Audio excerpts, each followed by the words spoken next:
Good morning विद्यार्थियों। Syllabus पर हम चर्चा कर रहे हैं बीए थर्ड ईयर के पेपर फर्स्ट पॉलिटिकल साइंस अंतर्राष्ट्रीय संबंधों पर।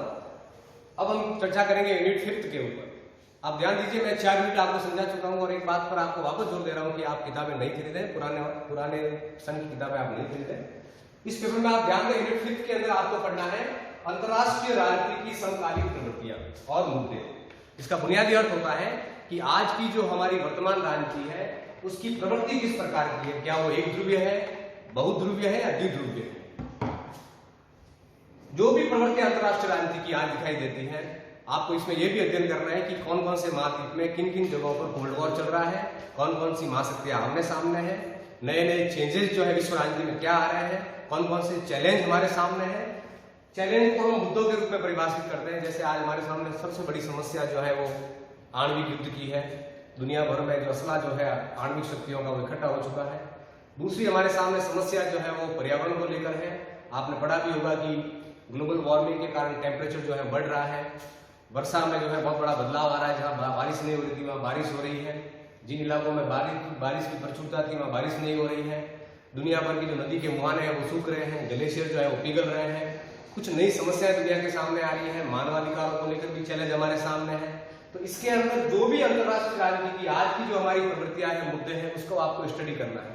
और ये तमाम चीजें आपको नई किताबों में मिलेगी, पुरानी किताबों में नहीं मिलेगी।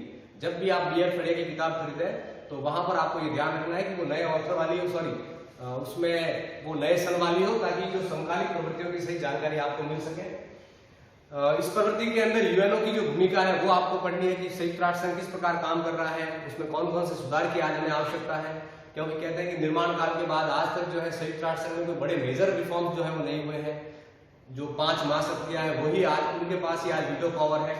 और ये पांचों महाशक्तियां इतनी बड़ी जनसंख्या का प्रतिनिधित्व नहीं करती कि उन्हें इतने बड़े अधिकार अभी तक दिए जाए। भारत जैसे विशाल देश, आप ये मानिए मिस्र जैसा विशाल देश, दक्षिणी अफ्रीका जिसकी विश्व राजनीति में बड़ी ताकत है और इतनी बड़ी जनसंख्या के वो मालिक हैं, उनके बाद भी उनको संयुक्त राष्ट्र संघ के वीटो पावर नहीं है। तो इसमें किस प्रकार सुधार किया जाए। दुनिया भर की जो वैश्विक समस्याएं हैं, नारी अधिकारों को लेकर है, मानव अधिकारों को लेकर है, बहुत सारी जातियों को अधिकारों को लेकर है, रंग भेद जो है जिसका अभी हाल ही में आपने उदाहरण सुना होगा संयुक्त राज्य अमेरिका का, कि वहाँ एक बड़ा हिंसक मूवमेंट हुआ। एक निग्रोज की जब पुलिस द्वारा गलती से हत्या हो गई तो किस प्रकार का मूवमेंट दुनिया भर में क्रिएट हुए। और आज पूरे विश्व में एक सबसे बड़ी समस्या है चाइना द्वारा भेजा गया कोरोना वायरस। ये भी अंतर्राष्ट्रीय राजनीति का एक मुद्दा है कि आने वाले फेजेस में हम किस प्रकार की लड़ाई की तरफ बढ़ रहे हैं। कि अगर मान लीजिए आज बिना लड़े ही लाखों लोग मारे जा रहे हैं तो ये एक नई समस्या हमारे सामने है। और अभी तक कहते हैं कि इसकी मेडिसिन भी दुनिया में आई नहीं है, तो पता नहीं अब कितनी मौतें होगी। पूरी दुनिया में इकोनॉमिकल क्राइसिस है। वैश्विक जो संगठन है जो फंडिंग करते हैं इन कामों को लेकर, उन सब पर अमेरिका का दबदबा है। अमेरिका की फंडिंग रिसोर्सेज को ब्लॉक किए हुए हैं। तो ये सब अंतर्राष्ट्रीय समकालीन प्रवृत्ति और मुद्दे इसके अंदर आपको पढ़ना है। दूसरा है बदलता वैश्विक परिदृश्य और पर्यावरणवाद। ये सबसे बड़ा मुद्दा है, खास करके ओजोन क्षय को लेकर पूरी दुनिया बहुत चिंतित है।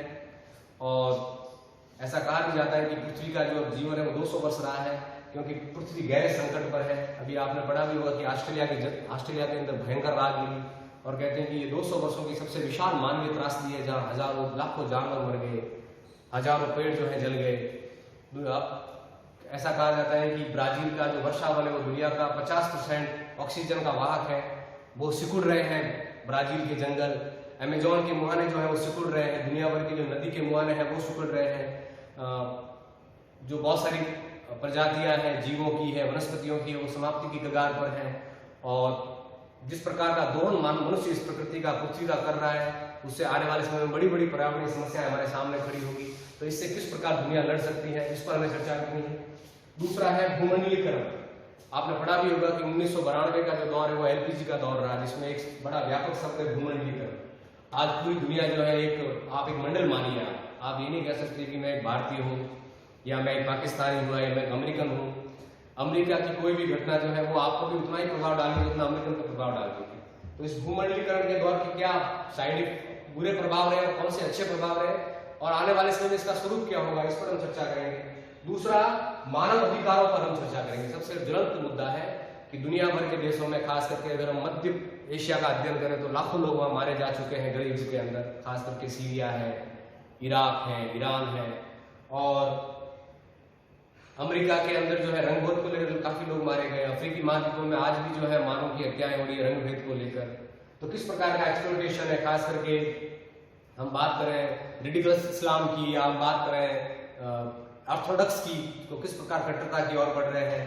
एक प्रकार से दुनिया हम ये कह सकते हैं कि एक प्रकार से वो क्लेश ऑफ सिविलाइजेशन की तरफ बढ़ रही है, खास करके रिलीजियस सिविलाइजेशन की तरफ दुनिया बढ़ रही है। और जो टकराव होने वाले दुनिया में वो किस प्रकार मानव अधिकारों का हनन कर रहे हैं, इस पर हम चर्चा करेंगे। दूसरा है निशस्त्रीकरण। यद्यपि निशस्त्रीकरण पर बहुत सारे कन्वेंशन भी आयोजित किए गए हैं, लेकिन संपूर्ण निशस्त्रीकरण दुनिया में हुआ नहीं है। महाशक्तियां जो है वो एक फॉर्मेट चाहती है कि जिसमें उनके हथियारों की तो कटौती नहीं हो और जो नए उभरते हुए देश है उन्हें हथियार नहीं दिए जाए। तो निशस्त्रीकरण के लिए कौन कौन से प्रयास संयुक्त राष्ट्र संघ के माध्यम से हुए, कौन कौन से प्रयास जो है महाशक्तियों के माध्यम से हुए, उसमें कितनी प्रगति हुई, आंशिक निशस्त्रीकरण का अर्थ क्या होता है, पूर्ण निशस्त्रीकरण का अर्थ क्या होता है, आणविक निशस्त्रीकरण का अर्थ क्या होता है, मात्रात्मक निशस्त्रीकरण का अर्थ क्या होता है, इन तमाम विषयों पर हम इसमें चर्चा करेंगे। दूसरा हम बात करेंगे रीजनल ऑर्गेनाइजेशन की, जिसमें सबसे महत्वपूर्ण ऑर्गेनाइजेशन है सार्क। ये खास करके जो भारतीय उपमहाद्वीप के देश हैं उनका ये ऑर्गेनाइजेशन है, जिसकी स्थापना 1985 में की गई थी।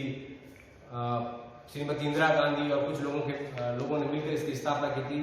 श्रीमती इंदिरा गांधी 1984 में इसकी भूमिका तैयार हो गई थी और बांग्लादेश के जो तत्कालीन प्रधानमंत्री थे उन्होंने इसकी स्थापना के लिए प्रयास किया।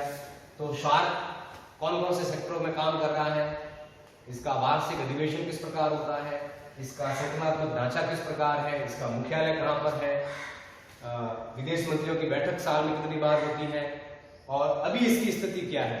जब से कहते हैं कि भारत और पाकिस्तान के संबंधों में तलखी आई है 2009 के बाद, उसके बाद सार्क जो है उस गति से काम नहीं कर रहा है जिस गति से उसको काम करना चाहिए। तो यद्यपि ये रीजनल ऑर्गेनाइजेशन है और ये कहते हैं कि अगर ये अपनी प्रभावी भूमिका के रूप में काम करें तो ये एशिया महाद्वीप के लिए अच्छा है, खास करके जो भारतीय उपमहाद्वीप के देश है उनका इससे विकास निर्धारित होगा। दूसरा ऑर्गेनाइजेशन है आसियान।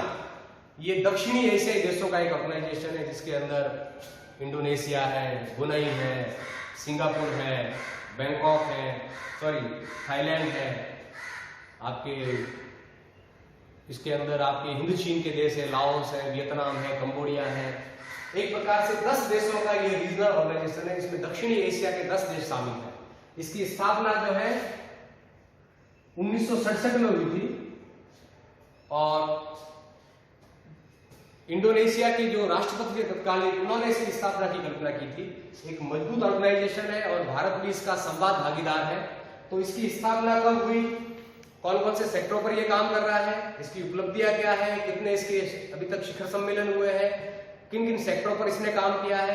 तो हम यूनिट 5 के अंदर भी जो अंतरराष्ट्रीय ऑर्गेनाइजेशन उसके बारे में भी पढ़ेंगे। धन्यवाद।